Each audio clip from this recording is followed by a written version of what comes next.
55তম বার্ষিক ইসলামী সুন্নি মহাসম্মেলন 2020 ইংরেজি।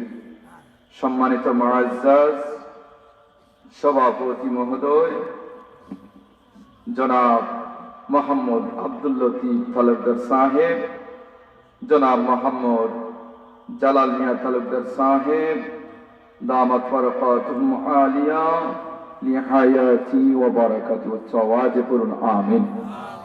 আজকের মাহফিলের প্রধান অতিথি মুনাজির আযম, সুনামগঞ্জের গৌরব, সম্মানিত বুরাইয়া কামিল মাদ্রাসা ভারপ্রাপ্ত অধ্যক্ষ, আমাদের মাতার তাজ সুন্নিয়তের অত্যন্ত প্রহরী হযরতুল আল্লাহ সিরাজুল ইসলাম ফারুকী হুজুর মাদ্দাজিল্লু আলী লিহায়াতি ওয়া বারাকাতুহু ওয়াজে পড়ুন আমিন। আজকের মাহফিলের প্রধান বক্তা আন্তর্জাতিক খ্যাতি সম্পন্ন মুফাসসিরে কোরআন হযরত মাওলানা ইসমাইল হোসেন সিরাজি সাহেব, দামাত বরকাতুহুম আলিয়া। আজকের মাহফিলে আলোচনা করেছেন হযরত মাওলানা আলাল হোসেন আশিকি সাহেব, বপুরাপুর। আল্লাহ পাক যেন ওনার নেক হায়াত বাড়ায় দেন। আজকের মাহফিলে আলোচনা করেছেন বাদ মাগরিব থেকে বাদ এশার পূর্ব পর্যন্ত আমার বন্ধুবর বিভিন্ন জায়গায় উনি আলোচনা করেন, এবং আলাল হোসেন আশিকি সাহেবও আলহামদুলিল্লাহ আপনাদের এলাকার কৃতি সন্তান। ওনারা দুইজন আলহামদুলিল্লাহ বিভিন্ন এলাকায় গিয়ে আলোচনা করেন। আলহামদুলিল্লাহ যখন আমার বাবারা আপনাদের ওই সালিহি সাহেব এবং আশিকি সাহেব উভয়জন যখন বিভিন্ন এলাকায় যান, যখন বলেন আপনাদের গ্রামের নাম কি, তখন তো বলতে হয় দিগলবন, ঠিক কিনা বলেন? আলহামদুলিল্লাহ বলেন। আমার বাবা, আমার বাড়ি হলো সুনামগঞ্জ শিসনি, সুনামগঞ্জের শিসনি আমার বাড়ি। যখন আমাকে কোনো মানুষ জিজ্ঞেস করে আপনার বাড়ি কোথায়, গ্রামের নাম কি, তখন আমি বলতে হয় আমার বাড়ি শিসনি, ঠিক কিনা? তখন আমার গ্রামের পরিচয় দিতে হবে। বাবা তোমার বাবার নাম কি, তখন আমার বাবার পরিচয় দিতে হবে। বাবা কোন মাদ্রাসায় লেখাপড়া করছো, তখন ওই মাদ্রাসার পরিচয় তুলে ধরতে হয়, ঠিক কিনা? আমার বাবারা, এজন্য আপনাদের এলাকার গৌরব হযরত মাওলানা কুতুবউদ্দিন সালেহী সাহেব, হযরত মাওলানা আলাল হোসেন আশিকি সাহেব, আল্লাহ পাক যেন ওনাদের ইলমের ভিতরে, আমলের ভিতরে, কণ্ঠের ভিতরে আল্লাহ পাক বরকত দিয়ে দেন। সবাই বলে আমিন। আপনারা ওনাদেরকে উৎসাহ দিতে হবে, উদ্দীপনা দিতে হবে। ওনারা যদি উৎসাহ পান, উদ্দীপনা পান, তাহলে আলহামদুলিল্লাহ ওনারা দিন দিন আল্লাহ পাক উপরের দিকে তুলবে। আপনাদের দোয়ার প্রয়োজন, ঠিক কিনা? যদি আপনারা দোয়া করেন, আমি আশা করব মানুষের দোয়ার বদলতে মানুষ আল্লাহ পাক ওনাদেরকে দাম, সম্মান, ইজ্জত আল্লাহ পাক বাড়ায় দেন। সুবহানাল্লাহ। এজন্য আমার ভাইরা, দোয়ার প্রয়োজন আছে। আমরা যদি প্রতিপন্ন করে ওনাদেরকে পিছনে রাখতে চাই, আর ওনাদের জন্য যদি আমরা বদদোয়া করি, বদদোয়া করেও লাভ হবে না আমার বাবারা, লাভ হবে নি। বরং যিনি বদদোয়া দিবে, যিনি হিংসা করবে, উনি ধ্বংস হয়ে যাবে, ঠিক কিনা? এজন্য আমরা আমাদের এলাকার সন্তান, আমাদের এলাকার আলিম, আমাদের এলাকার বক্তা, ওনাদেরকে আমরা সামনের দিকে তুলে ধরতে হবে। আমাদের সন্তানদেরকে সামনের দিকে রাখলে আমাদের যুবকরা একদিন ইসলামের পতাকা তাদের হাতের মধ্যে উত্তোলন করবে। তারা ইসলামের দাওয়াত দিবে, কোরআনের দাওয়াত দিবে, হাদিসের দাওয়াত দিবে, আল্লাহর কোরআনের কথা বলবে, হাদিসের কথা বলবে। কোন মায়ের সন্তান চট্টগ্রাম দিয়া অন্যায় ইসলামিক কাজ করে এই গ্রাম থেকে বাহির হয়ে যেতে পারবে না, ঠিক কিনা? কথা বলতে হবে আমার ভাইরা। এজন্য এই গ্রামে আলেম হলে, হাফেজ হলে, কারি হলে, আলিম সাহেবদের দাম আছে কিনা বাবা? আছে। এজন্য আমার ভাই, এজন্য আমাদেরকে আলেমদের দাম দিতে হবে, হাফিজ কুরআনদেরকে দাম দিতে হবে। আলিম সাহেবদেরকে যখন মূল্যায়ন দিবেন মানুষরা, সমাজের মানুষ ওই আলিমের মতো সম্মানী হয়ে যাবে। সুবহানাল্লাহ। যে এলাকায়, যে গ্রামে আলিমের মূল্য নাই, দাম নাই, কুরআনওয়ালার দাম নাই, মনে রাখবেন ওই এলাকায় অচিরেই আল্লাহর গজব নির্দিষ্ট হয়ে যাবে, গজব নাজিল হয়ে যাবে, ঠিক কিনা বাবা? এজন্য কুরআনওয়ালা এবং হাদিসওয়ালাদের সাথে সুসম্পর্ক রাখবো, ইজ্জত দিব, সম্মান দিব। আলহামদুলিল্লাহ পড়েন। আমার ভাইয়েরা আলোচনা করেছেন হযরত মাওলানা হাফেজ মোহাম্মদ আব্দুল কাবির সাহেব, আপনাদের এলাকার দিকলবন আর কানপুর জামে মসজিদের সম্মানিত ইমাম ও খতিব মহোদয়, এবং আলোচনা করেছেন হযরত মাওলানা আবুল খয়ের সাহেব পশ্চিমপাড়া। আলহামদুলিল্লাহ। সৌজন্যে হাজী আব্দুল মানাফ সাহেব মাঝপাড়া। আলহামদুলিল্লাহ, ওনাদের আল্লাহ পাক যেন এই আয়োজনকে কবুল ও মঞ্জুর করেন, সবাই বলে আমিন। আমার বাবারা, আমি আপনাদের এলাকার সন্তান, আমার বাড়ি ইসলামগঞ্জ এলাকায়, আমার জন্য দোয়া করবেন। আমি ছোট্ট মানুষ, উদ্দেশ্য করেছি দুই চারটা কথা আপনাদেরকে সামনে রেখে কথা বলবো। আল্লাহ পাক যেন যেগুলো আমার ভিতরে আছে, আমার আমলের ভিতরে আছে, ওইগুলো যেন আপনাদের সম্মুখে আল্লাহ পাক আমার জবান থেকে বাহির করেন, সবাই বলে আমিন। আল্লাহ পাকের দরবারে আমার অন্তরন্ত স্থল থেকে শুকরিয়া আদায় করে সবাই করে আলহামদুলিল্লাহ। আমার বড়া আরো একটু জোরে বলেন আলহামদুলিল্লাহ। আলহামদুলিল্লাহ বললে আমার আল্লাহ পাক খুশি হয়ে যান, ঠিক কিনা বলেন? আমার আল্লাহ খুশি হয়ে যান। আর একজন ব্যক্তি আছে যে কি হয়ে যায়, বেজার হয়ে যায়, তার নামটা কি বলেন না? মিস্টার ইবলিস। মিস্টার ইবলিস। ইবলিস মার্কা আছে কিনা বলেন? ইবলিস মার্কা মানুষও আল্লাহর কুরআনের আয়োজন করলে, হাদিসের আয়োজন করলে, ওয়াজের আলোচনার আয়োজন করলে তারাও বেজার হয়ে যায়, ঠিক কিনা? এই জন্য আমার বাবারা, বেজার যারা হয়ে যায় তারা ওই শয়তানের গুরু, শয়তানের দলের মানুষ, ঠিক কিনা?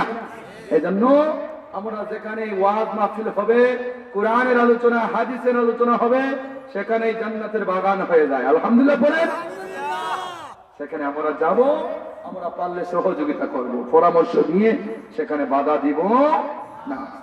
আল্লাহ পাক যেন আমাদেরকে দ্বীনি কার্যক্রম আমাদের দ্বারা সমাজের মধ্যে প্রতিষ্ঠা করেন, কায়েম করার তৌফিক দান করেন, সবাই বলে আমিন। আমার বাবারা, আমি কোনো নির্দিষ্ট কোনো আয়াত আপনাদের সম্মুখে তিলাওয়াত করি নাই। কেন করি নাই? আমি আশা করছি বর্তমান কিছু প্রেক্ষাপট নিয়ে আপনাদের সম্মুখে কিছু কথা বলবো, যেগুলো আমরা এমন একটা বিষয়ের মধ্যে, এমন একটা দ্বিধা দ্বন্দ্বের মধ্যে আমরা আছি, যেগুলো নিয়ে আমাদের ফেরকা, আমরা ফিতনার মধ্যে আছি। আমরা কোনটা পালন করব, কোনটা করব না, কোনটা করতে হবে, কোনটা করতে হবে না, কোনটা বর্জনীয়, কোনটা করণীয়, সমাজের মধ্যে আমরা এইগুলো নিয়ে একটু আলোচনা করতে চাই। এজন্য আপনাদের অনুরোধ করে বলবো, আপনারা যারা বাহিরে আছেন মেহেরবানি করে প্যান্ডেলের ভিতরে চলে আসুন ইনশাআল্লাহ। যেগুলো আমাদের অনেক সময় আমরা ভুল করি, ওইগুলো সাধারণত আমাদের ধরা পড়বে। এটা হলো একটা ক্লাসিক। যখন কোনো বক্তা আলোচনা করেন, কথা বলেন, সেখান থেকে কোনো কিছু নিয়ে যাওয়ার একটা আশা থাকে, ঠিক কিনা? এখন যদি আমি ঘন্টার পরে ঘন্টা কিচ্ছা কাহিনী বলে, ঘটনার পরে ঘটনা, একটার পরে আরেকটা বলি, এখান থেকে কোনো কিছু শেখা যাবে বাবা? শেখা যাবে না। শেখার জন্য কিছু টিপস প্রয়োজন, পয়েন্ট প্রয়োজন, এবং শিক্ষণীয় কথার প্রয়োজন, কোরআন সুন্নাহর কথা, ঠিক কিনা বলেন? যে কথাগুলি শোনার পরে আমি আমল করতে পারবো, আমার জীবনটা পরিবর্তন হয়ে যাবে। এই কথাগুলি যেন আমার জবান থেকে আল্লাহ পাক বাহির করেন, আর আপনাদেরকে আমলের নিয়তে, জীবনটা পরিবর্তনের নিয়তে আল্লাহ পাক এই জান্নাতের বাগানে বসার তৌফিক দান করেন, সবাই বলে আমিন। আমার বাবারা, এক নম্বর বিষয় হলো বক্তা যে, ওনার নিয়ত ঠিক রাখতে হবে। দ্বিতীয় নম্বর কথা হলো শ্রোতা যারা, ওনাদের মন ঠিক রাখতে হবে। দুইটা জিনিস যখন এক হয়ে যাবে, তখন বক্তা আর শ্রোতার কথা, যখন বক্তা আর শ্রোতার মন, নিয়ত, ইতমিনান যদি এক হয়ে যায়, তাহলে বক্তা যা বলবে শ্রোতারা তা গ্রহণ করবে এবং অন্তরের মধ্যে চিরজীবন গেঁথে রাখতে পারবে, ঠিক কিনা? এজন্য বক্তার নিয়ত কি? বক্তার নিয়তটা হতে হবে, আমি আল্লাহর ওয়াস্তে দুই চারটা কথা বলবো, এখানে বিনিময়ের জন্য কথা বলবো না, যে দেওয়ার পরে দুই চারটা টাকা পাইব, এই নিয়তে যদি কথা বলে বক্তা, তাহলে শ্রোতার মন আর বক্তার মন কিন্তু এক হতে হবে। বক্তার মন এক নাম্বার বিষয়। বক্তা যদি ঢাকা থেকে আনেন ফোন দিয়া, বলে হুজুর আমাদের এই দিগল বন্ধে আসতে হবে, বলে আসা যাবে, কত দিবেন? টার্গেট করে কত? বলে কত দিবেন ভাই? বলে হুজুর আমাদের তো এলাকা যুবকরা মিলে আমরা কিছু আলোচনার একটা আয়োজন করেছি, 10-12 হাজার টাকা। বলে না, 20 থেকে 30 হাজার টাকা দিতে হবে। যদি দেন তাহলে শিডিউল খালি আছে, নয়তো শিডিউল খালি। বাস্তব কথা। বক্তার নিয়ত কি? আসার আগেই তার নিয়ত হলো টাকা, ঠিক কিনা? আসার আগেই নিয়তটা হলো টাকা। বলে ঠিক আছে হুজুর, তাহলে কি করতে হবে? বলে 5,000 টাকা বিকাশ আগে করেন, আগে 5,000 টাকা পাঠান, তারপরে ডায়েরি বুক করা হবে। আমরা বাধ্য হয়ে 5,000 টাকা ঢাকায় হুজুর, চিটাগাঙ্গি হুজুর, চট্টগ্রামী হুজুরদেরকে পাঠাইয়া দেয়, ঠিক কিনা? কিন্তু আমার ভাই, এই কন্ট্রাক্টদারি বক্তার ওয়াজ শুনে কোনদিন সমাজের মানুষ পরিবর্তন আসবে না, আসবে না। কারণ হলো কি? ওই বক্তার নিয়ত হলো টাকা। বক্তার নিয়ত কি? টাকা, ঠিক কিনা? আসার আগেই টাকা আর কন্ট্রাক্ট। আর শ্রোতার নিয়ত কি? বক্তার নিয়ত তো টাকা, শ্রোতার নিয়ত কি? আপনাদের কথা বলি নাই, অনেক শ্রোতারা আছে ঢাকাইয়া হুজুর কোন সময় উঠবে ওই সময় যাইব। যদি 2-4টা গান সুন্দর করে গাইতে পারে, জিকিরের তালে তালে বাবার গান গাইতে পারে, তাহলে সুললিত কণ্ঠে 2-4টা খিচ্চা শোনা যাইবে। ওদের কারণ নিয়ে রাখলো, রাখার পরে বললো হুজুর শেষ করেন, শেষ করেন, আমরা শুনতে রাজি আছি, ঠিক কিনা? ও ভাই, এই সুললিত কণ্ঠ আর খিচ্চা কাহিনী শুনিয়া কোনদিন আমলিয়তের কথা পাওয়া যাবে না। শ্রোতাদের মন আর বক্তার মন এক হওয়া প্রয়োজন। আমার বাবার আমি অনুরোধ করব, বক্তা যারা কন্টাক্ট করে আলোচনায় আসবে ওই সমস্ত বক্তাদেরকে আমরা দাওয়াত করব না। কন্ট্রাক্টদারি বক্তা আর কন্ট্রাক্টদারি সুদখোর এক হয়ে যায়। কন্ট্রাক্টদারি বক্তা আর কন্ট্রাক্টদারি সুদখোরের মধ্যে কোনো তফাৎ আছে রে ভাই? কোনো তফাৎ নাই। আওয়াজ দিয়ে কথা বলতে হবে, কোনো তফাৎ আছে রে ভাই? নাই। কেন? কন্ট্রাক্টদারি সুদখোর কন্ট্রাক্ট লাগায়, 1 লক্ষ টাকা দিব, মাস শেষে আমাকে 10,000 টাকা দিতে হবে, ঠিক কিনা? মাস শেষে 10,000 দিবেন, 1 লক্ষ টাকা পাইয়া যাইবেন। আর যদি দেন না তাহলে পাওয়া যাবে বক্তার নিয়ত, যাওয়ার পরে 20-30 হাজার টাকা দিবেন, এরপরে যাওয়া যাবে, নয়তো যাওয়া যাবে। এই কন্ট্রাক্টদারি বক্তা আর কন্ট্রাক্টদারি সুদখোরের মধ্যে কোনো তফাৎ নাই। এজন্য একটু ওয়াদা করতে হবে। ঢাকা চিটাগাঙ্গী বক্তা এই যে আজকে আপনারা দাওয়াত করেছেন, আল্লামা সিরাজুল ইসলাম ফারুকী মাদ্দাজিল্লু আলী, আমাদের সিলেটের আলিমের ভিতরে এমন ইলম আছে বহর, এমন ইলমের বহর আছে। আল্লামা সিরাজুল ইসলাম ফারুকী মাদ্দাজিল্লু আলী, আল্লামা সিরাজুল ইসলাম সাহেব, আল্লামা সমীরউদ্দিন মাদ্দাজিল্লু আলী, আল্লামা সালিক আহমদ মুহাদ্দিস হুজুর, উনাদের ইলম, আল্লামা রশিদ আহমদ মাদ্দাজিল্লু হুজুর, উনাদের ইলমের বহর আমাদের সিলেটের আলেমদের ইলমের বহরের সাথে ঢাকা চিটাগাঙ্গী বক্তাদের এক টাকা মিল হবে, ঠিক কিনা বলেন? এজন্য আমরা সিলেটি আলেমের কদর বুঝতে হবে। রেজাকানি আর সেনা দিয়া আমাদের ফুলতলির মাঠ গরম করার প্রয়োজন নাই, ঠিক কিনা? আল্লাহ পাক যেন আমাদেরকে সেই ওয়াদাটা রক্ষা করার তৌফিক দান করেন। সবাই একটু হাত তুলে আল্লাহ পাকের দরবারে ওয়াদা করি, কন্ট্রাক্টদারি বক্তা দিয়ে আমরা ওয়াজ করাইব না। হাত তুলেন সবাই, ইনশাআল্লাহ, ইনশাআল্লাহ বলেন। আল্লাহ পাক যেন আমাদের ওয়াদাকে কবুল ও মঞ্জুর করেন। সবাই বলে আমিন।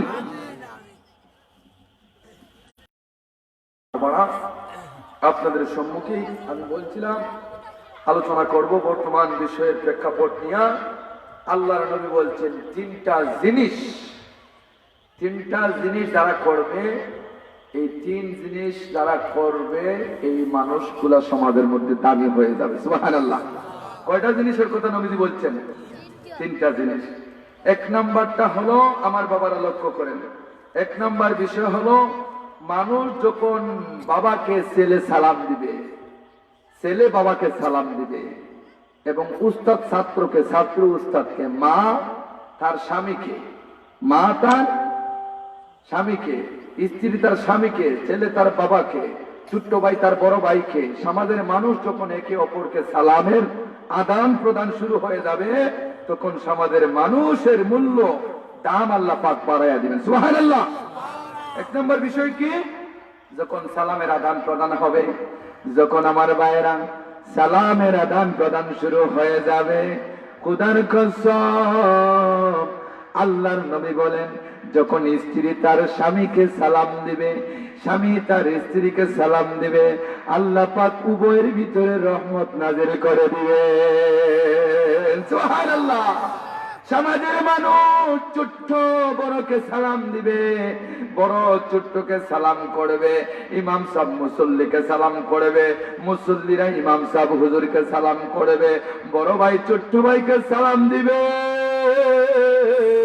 ছোট্ট ভাই বড় ভাইকে সালাম দিবে। যখন সমাজের মানুষ অপরকে একে অপরকে সালামের আদান প্রদান শুরু করে দিবে, ওই সমাজটার ভিতরে আল্লাহ রহমত নাযিল করে দিয়া ওই সমাজটাকে আল্লাহ দ্বীনের কায়েম হিসাবে, দ্বীনকে কায়েম হিসাবে, দ্বীনের প্রতিষ্ঠা হিসাবে, আল্লাহ রসুলের রহমত হিসাবে, আল্লাহ রসুলের সুন্নতকে আদা প্রাধান্য দেওয়ার কারণে, আল্লাহ নবীর সুন্নতটাকে মানার কারণে আল্লাহর নবী বলেছেন দুনিয়ার জমিনে মানুষগুলো দামি হয়ে যাবে, আল্লাহ পাকের দরবারে ওই মানুষটা সম্মান লাভ করে নিবে। সুবহানাল্লাহ। এক নম্বর বিষয় কি? সালাম। এখন দেখবেন ছেলে তার বাবাকে সালাম দিতে চায় না, লজ্জা বোধ করে, ঠিক কিনা? মনে করে আমার বাবা, সব সময় দেখা হয়, সালাম না দিলেই তো হয়, ঠিক কিনা? ছোট্ট ভাই তার বড় ভাইকে সালাম দিতে চায় না, লজ্জা বোধ করে, ঠিক কিনা? স্ত্রী তার স্বামীকে সালাম দিতে চায় না, লজ্জা বোধ করে। কিন্তু আমার বাবা, আমার মা বোনদেরকে বলতে চাই, আপনাদের স্বামী যখন ঘরের বাহির থেকে কাজ কাম করে যাইবেন পরিশ্রম করে, তখন আপনি সালাম দিবেন। তখন আপনার স্বামী যতই রাগান্বিত থাকুক, যতই পরিশ্রম করে যান, আপনার স্বামীর দিলটা আপনার সালামের মাধ্যমে শান্তি পেয়ে যাবে। সুবহানাল্লাহ। তখন আপনার স্বামীর মনটা আপনার মধ্যে খুশ হয়ে যাবে। তখন রাগান্বিত অবস্থায় আর কোনো কিছু বলতে পারবে, পারলে আপনার স্বামীকে একটু গরম পানি করে দিবেন, তাহলে আপনার স্বামীর খেদমত করার জন্য আল্লাহর নবী বলছেন যতক্ষণ স্বামীর খেদমত করবা ততক্ষণ নফল ইবাদতের ভিতরে যেন আল্লাহর কাটাইয়া দিলা। সুবহানাল্লাহ। এজন্য স্ত্রীগণ স্বামীর খেদমত করতে হবে, ঠিক কিনা? স্বামী ও স্ত্রীকে সালাম দিতে হবে। কেন? আমার নবীজি কোনদিন নবীজির স্ত্রীগণ আল্লাহর নবীকে আগে সালাম দিতে পারেন নাই, স্ত্রীগণকে আল্লাহর নবী আগে আগে সালাম দিয়া দিয়েছে। সুবহানাল্লাহ। একদিন হযরত খাদিজাতুল কুবরা রাদিয়াল্লাহু তাআলা আনহা আল্লাহর নবীকে সালাম দেওয়ার জন্য ঘরের পর্দাটা পেছাইয়া পেছাইয়া দরজার নিকটে চলে আসছেন। দরজার নিকটবর্তী হইয়া আল্লাহর নবীকে আগে সালাম দিবেন, কোন স্ত্রী কোন আল্লাহর নবীকে সালাম দিতে পারেন নাই। আল্লাহর নবীকে আগে সালাম দেওয়ার জন্য খাদিজাতুল কুবরা রাদিয়াল্লাহু তাআলা আনহা কি করলেন? দরজার ওই পর্দাগুলো পেছাইয়া দরজার একটা সিপার মধ্যে দাঁড়াইয়া আছেন। আল্লাহর নবী দরজার নিকটে যাওয়ার আগে আগে আল্লাহর নবী বললেন আসসালামু আলাইকা, আসসালামু আলাইকা, আসসালামু আলাইকা ইয়া আহলে বাইত। আলহামদুলিল্লাহ বলেন। আল্লাহ নবীজি সালাম দিয়া দিলেন ঘরের প্রত্যেক মানুষদের উদ্দেশ্য করে। আল্লাহর নবী যখন আগেই সালাম দিয়া দিলেন, সাথে সাথে হযরত খাদিজাতুল কুবরা রাদিয়াল্লাহু তাআলা আনহা সালাম দিতে পারলেন না, উত্তর দিতে বাধ্য হয়ে গেলেন। সুবহানাল্লাহ। তাহলে স্বামীগণ স্ত্রীগণকে সালাম দিতে হবে, আগে শিক্ষা দিতে হবে, ঠিক কিনা? শিক্ষা দিলে আপনার স্ত্রী অটোমেটিকলি আপনাকে সালাম দেওয়া শুরু করে দিবে। সুবহানাল্লাহ বলেন। আল্লাহ নবী দ্বিতীয় নম্বরে বলছেন, আমার বাবারা লক্ষ্য করুন, আল্লাহ নবী বলছেন তোমার ব্যবহার, তুমি ব্যবহার সুন্দর করো। আল্লাহ নবীজির সবচাইতে সম্মান লাভ করেছিলেন, সবচাইতে বড় মুজিজা ছিল ব্যবহার। আল্লাহ নবীজির ব্যবহার দেখে খ্রিস্টান, ইহুদি, নাসারা, ইহুদি সব আল্লাহ পাকের হাবিবের ওই জবান মুবারকের ব্যবহার দেখে দেখে মুগ্ধ হইয়া ইসলাম ধর্ম গ্রহণ করে নিয়েছেন। সুবহানাল্লাহ। এজন্য নবীজি বলছেন 2 নম্বরে তোমার ব্যবহার। আমরা বলি না ব্যবহারই বংশের পরিচয়। তোমার ব্যবহার যদি মাস্টার ডিগ্রি পাস করছো, মুফতি হইছো, মুফাসসির হইছো, আপনি লয়ার হয়েছেন, অ্যাডভোকেট হয়েছেন, জজ হয়েছেন, আপনি বড় ডিগ্রি অর্জন করছেন, যখন রাস্তা দিয়ে হাঁটেন, যখন সালাম কালাম কোনো মানুষকে করবেন না, আপনি মানুষের সাথে ভালো ব্যবহার দেখাইবেন না। খোদার কসম আমার ভাইরা, আপনি যতই ডিগ্রি অর্জন করুন না কেন, আল্লাহ পাকের ওই বান্দাদের কাছ থেকে যদি ভালো ব্যবহার আপনি দেখাইতে পারেন না, আপনি সমাজের মানুষ আপনাকে শিক্ষিত লাভ করেছেন যে এটার পরিচয় পাওয়া যাবে আমার ভাইরা। এজন্য আপনাকে কি করতে হবে? 2 নম্বর হলো ব্যবহারটা ভালো করবেন। ব্যবহার যদি খারাপ হয়, আপনি যতই উচ্চ ডিগ্রি লাভ করেন না কেন, শিক্ষা হলো 2 ধরনের। কয় ধরনের? এক ধরনের শিক্ষা হচ্ছে সুশিক্ষা, আরেকটা শিক্ষা হচ্ছে কুশিক্ষা। সুশিক্ষায় মানুষ সুশীল সমাজ গড়ে, আর কুশিক্ষায় মানুষ সুশীল সমাজকে ধ্বংস করে, ঠিক কিনা? শিক্ষা অর্জন করছে, দেখা যায় রাস্তায় দিয়া হাঁটা চলাফেরা বুকটাকে বড় করে করে হাঁটে। আমি তো হামছে বলে কোন হায়, আমি বুড়ো হয়ে গেছি, আমি কেন সালাম করব, আমি কেন ব্যবহার ভালো দেখাইব? ভাই, ব্যবহার নবীজি কত সুন্দর ছিল। আল্লাহর নবীজি এক রাস্তা দিয়া যাতায়াত করতেন মসজিদে, হঠাৎ একজন বুড়িমা প্রত্যেকদিন খাটা দিয়া রাস্তার মধ্যে রাখতেন, ঠিক কিনা বলেন? এটা আমাদের জানা, আমি ব্যবহারের কথা বলছি। আল্লাহ নবীজিকে কাটা ঢুকানোর জন্য রাস্তার মধ্যে আল্লাহর নবীকে আঘাত প্রাপ্ত করানোর জন্য একজন বুড়িমা রাস্তার মধ্যে কাটা পালাইয়া রাখতো, গোসা পালাইয়া রাখতো। এইভাবে প্রতিদিন নবীজি কাটা গুলা সরাইয়া রাস্তা দিয়া হেঁটে যাইতেন। হঠাৎ দেখা যায় ওই রাস্তার মধ্যে কাটা নাই, গোসা নাই, কিচ্ছু নাই, পরিষ্কার রাস্তা। আল্লাহর নবীজি চিন্তায় পড়ে গেলেন, হায় রে হায়, রাস্তার মধ্যে তো বুড়িমা কাটা দিত, আজকে কেন কাটা দিলেন না? নিশ্চয় বুড়িমা কোন সমস্যার সম্মুখীন হয়েছেন, কোন বিপদে পড়েছেন, নয়তো অসুস্থ হয়েছেন।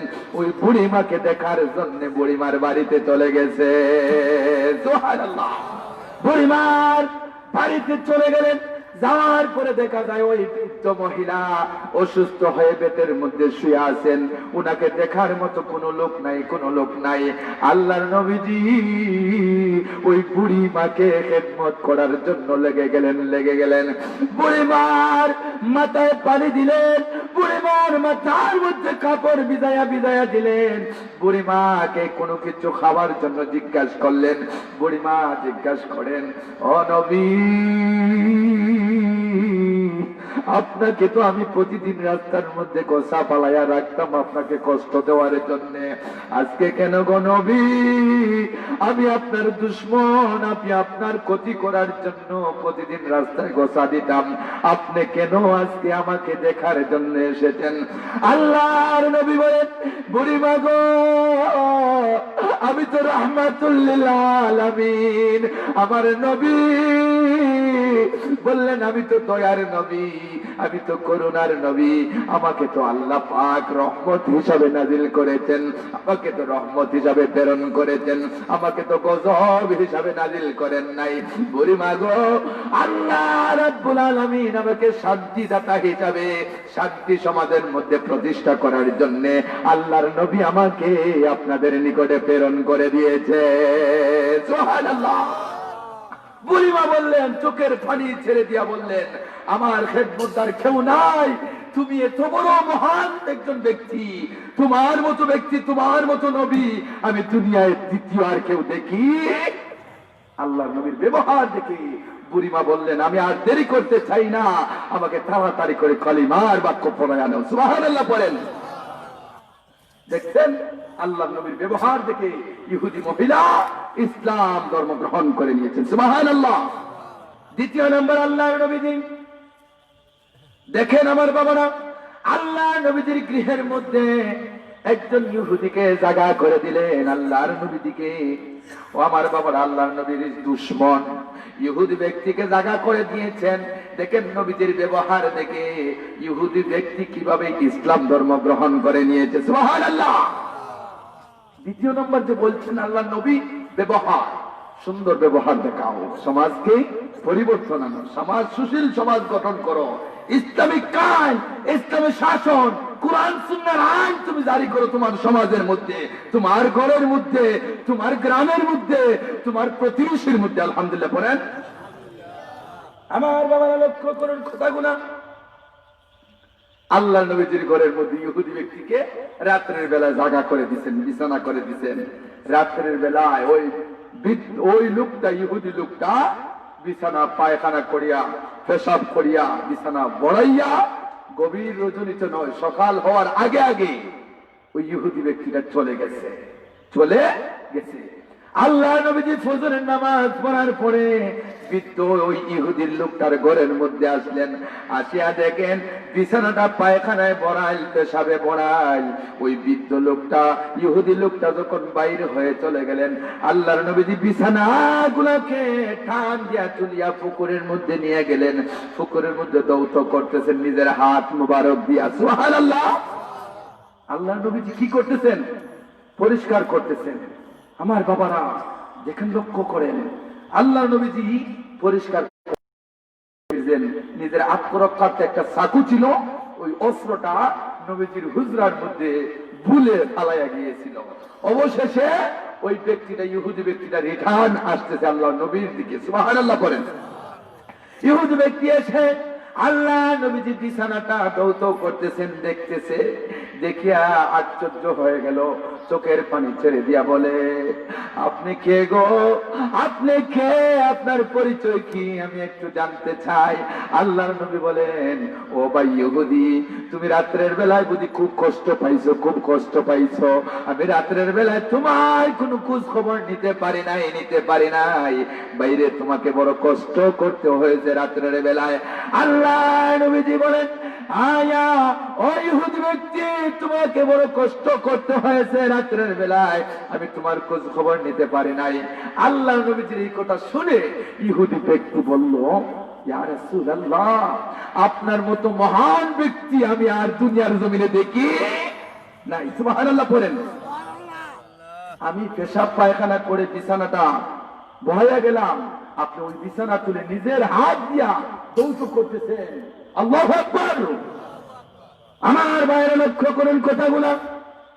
আল্লাহ নবীজি এই অবস্থা থেকে, ব্যবহার দেখে ইহুদি ব্যক্তি বললেন, আপনি অবশ্যই মানবতার সনদপ্রাপ্ত রাহমাতুল লিল আলামিন।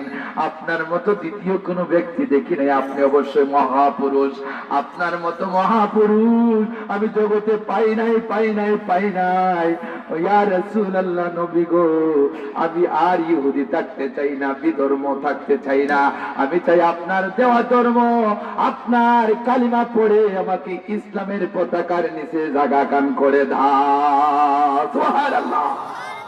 আল্লাহ নবীর হাত মুবারক ধরে ওই ইহুদি ব্যক্তিটা আল্লাহ নবীর ব্যবহার দেখে কালিমা পড়ে ইসলামের পতাকার নিচে জায়গা করে নিয়েছে। সুবহানাল্লাহ। পাইছেন কি ব্যবহার? এজন্য ভাই, যত শিক্ষিত হন, আপনার ব্যবহার যদি খারাপ থাকে, তাহলে সমাজের লোকেরা বলবে শিক্ষা অর্জন করছে ঠিক, শিক্ষা অর্জন করে মানুষ হইতে পারে নাই। ঠিক কিনা? মানুষ হইতে পারে নাই, শিক্ষিত হইছে। এজন্য আমার ভাই, সুশিক্ষা অর্জন করতে হবে, কুশিক্ষা অর্জন করার প্রয়োজন নাই। 3 নম্বরে আল্লাহ নবীজি বলছেন, আমার বাবারা লক্ষ্য করেন কথাগুলা। 3 নম্বরে মানুষদেরকে খাদ্য খাওয়াইবেন। কি খাওয়াইব? খাদ্য। আমার বাবারা লক্ষ্য করেন, 3য় নাম্বার, আপনি মানুষদেরকে খাদ্য খাওয়াইবেন। যদি খাদ্য খাবান, তাহলে আপনার মান বাড়বে, সম্মান বাড়বে, ইজ্জত বাড়বে। আল্লাহ পাক রিজিকটুকু আল্লাহ বলন্দ করে দিবেন। সুবহানাল্লাহ। আমার ভাই, খাইলে মানুষকে খাওয়াইলে ভালো, না খাওয়াইলে ভালো না। খাওয়াইলে ভালো, কিন্তু না খাওয়াইলে ভালো না। যত খাওয়াইতে পারবেন, চেয়ারম্যান সব খুব ভালো, মেম্বার সব খুব ভালো, আমার ওই বাড়ির চাচা খুব ভালো, ওই বাড়ির ভাই সব ভালো, ওই বাড়ির হুজুর ভালো। ঠিক কিনা? আর যদি খাবার না, তাহলে ভালো না। তাহলে খাওয়াইলে কিন্তু কমে না। মানুষকে খাওয়াইবেন, আপনার রিজিক আল্লাহ পাক বৃদ্ধি করে দিবেন। সুবহানাল্লাহ। এজন্য নবীজি 3 নম্বরে বলছেন কি করতে হবে? খাদ্য মানুষদেরকে খাওয়াইতে হবে। যত খাওয়াইবেন দেখবেন যত জিনিস আছে দুনিয়ার মধ্যে সব জিনিস দিলে মানুষটা কি করে, শুধু বস্তার মধ্যে পড়ে নিতে চায়। টাকা দেন যত দিবেন তত নিতে চায়, চাল দিবেন যত দিবে তত বস্তায় ভরবে, কাপড় দিবেন যত কাপড় দিবেন ততই নিতে চায়। আপনি দুনিয়ার যত জিনিস আছে দিবেন নিতে চাইবে, কিন্তু একটা জিনিস আছে, মানুষ যখন পরিপূর্ণ হয়ে যায় আর নিতে চায় না। কোন জিনিসটা? যখন পেটটা আপনি ভরে যাবে, পরিপূর্ণ হয়ে যাবে, খাদ্য খাওয়ার পরে যত মজার খানি হোক, বলে হুজুর আর দিবেন না, চাচা আর দিবেন না, আর লইতেছে না, আপনার পেট ভরে গেছে, আর জানে চাইবেনি ভাই? যত আপনি আখনি খান, বিরিয়ানি খান, মুলাব্বা খান, আপনি যত ধরনের বড় বড় জিনিস তৈরি করা হোক, ওই জিনিসগুলা যতই আপনি যাচ্ছেন না কেন, বলে না ভাই আর আমার পেটে যাবেন না। তাহলে মানুষ যখন খাওয়াটা পরিপূর্ণ হয়ে যায়, ওই মানুষের অন্তর থেকে আপনার জন্য দোয়া চলে আসে। আলহামদুলিল্লাহ পড়েন। এজন্য 3 নম্বর জিনিসটা আপনাকে আমাকে করতে হবে। আমার ভাইয়েরা, আল্লাহ নবীজি ওই 3টা জিনিসের প্রতি গুরুত্ব দেওয়ার কথা বলছেন। আল্লাহ পাক যেন 3 জিনিস যারা সমাজের মধ্যে কায়েম করবে, তার মান, ইজ্জত, হুরমত আল্লাহ দুনিয়ায় বাড়াইয়া দিবেন, আখিরাতেও বৃদ্ধি করে দিবেন। সুবহানাল্লাহ পড়েন। কয়টা জিনিস? 3টা। 1 নম্বরে সালাম, 2 নম্বরে ব্যবহার, 3 নম্বরে খাদ্য। মানুষকে খাওয়াইবেন, ফকির আইছে আপনি খাওয়াইবেন, দেওয়ার চাইতে খাওয়ানোর সব বেশি। ফকির আসছে খাওয়াইবেন, মেহমান আসছে ভালো ভালো জিনিস কিনিয়ে আনিয়া ওই মানুষটাকে খাওয়াইবেন, খাওয়াইলেই আপনাকে মন ভরে দোয়া দিবে। আলহামদুলিল্লাহ পড়েন। আরে 5টা জিনিস লক্ষ্য করেন, আল্লাহ নবী আরো 5টা বিষয়ের কথা বলছেন। আপনার আমার দোয়া আল্লাহর দরবারে কবুল হয় না, না হওয়ার 5টা বিষয় আছে বাবারা, লক্ষ্য করেন কথাগুলা। 5টা জিনিসের প্রতি লক্ষ্য করতে হবে। আল্লাহ নবীজি বলছেন 1 নম্বরে হলো হালাল ভক্ষণ করা। কি ভক্ষণ করতে হবে? হালাল। হালাল রিজিক খাইবেন।